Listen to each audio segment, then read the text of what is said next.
اعوذ باللہ من الشیطان الرجیم بسم اللہ الرحمن الرحیم۔ سورہ یاسین مکی۔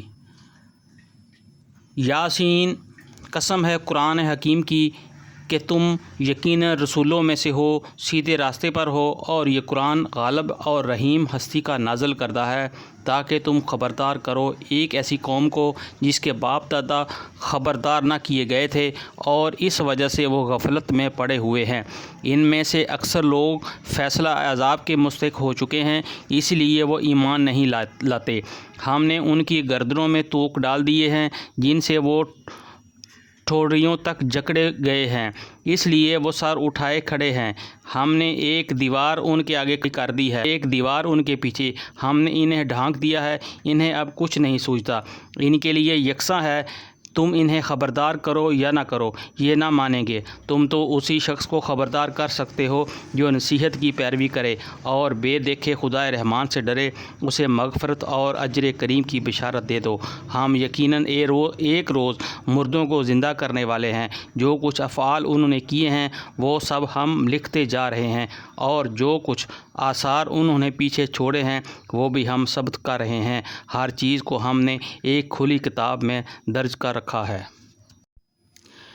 انہیں مثال کے طور پر اس بستی والوں کا قصہ سناؤ جبکہ اس میں ایک رسول آئے تھے۔ ہم نے ان کی طرف 2 رسول بھیجے اور انہوں نے دونوں کو جھٹلا دیا۔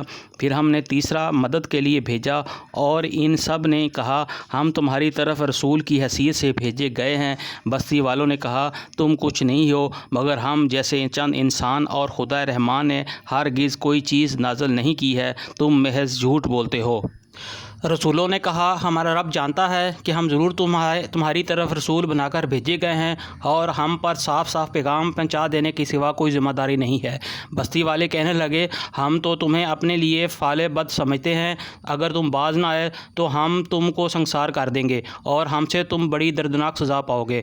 رسولوں نے جواب دیا تمہاری فعال بد تو تمہارے اپنے ساتھ لگی ہوئی ہے، کیا یہ باتیں تم اس لیے کرتے ہو کہ تمہیں نصیحت کی گئی؟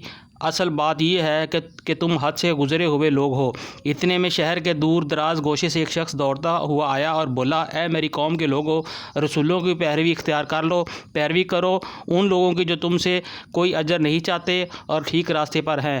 آخر کیوں نہ میں اس ہستی کی بندگی کروں جس نے مجھے پیدا کیا ہے اور جس کی طرف تم سب کو پلٹ کر جانا ہے؟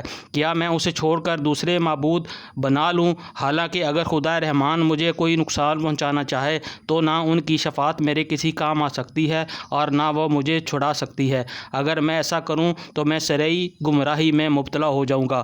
میں تو تمہارے رب پر ایمان لے آیا، تم بھی میری بات مان لو۔ آخرکار ان لوگوں نے اسے قتل کر دیا اور اس شخص سے کہہ دیا گیا کہ داخل ہو جا جنت میں۔ اس نے کہا کاش میری قوم کو یہ معلوم ہو جاتا کہ میرے رب نے کس چیز کی بدولت میری مغفرت فرما دی اور مجھے باعزت لوگوں میں داخل فرمایا۔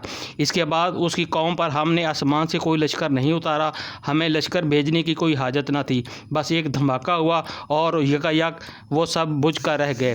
افسوس بندوں کے حال پر جو رسول بھی ان کے پاس آیا اس کا وہ مذاق ہی اڑاتے رہے۔ کیا انہوں نے دیکھا نہیں کہ ان سے پہلے کتنی ہی قوموں کو ہم ہلاک کر چکے ہیں؟ اس کے بعد وہ پھر کبھی ان کی طرف پلٹ کر نہ آئے۔ ان سب کو ایک روز ہمارے سامنے حاضر کیا جانا ہے۔ صدق اللہ العظیم۔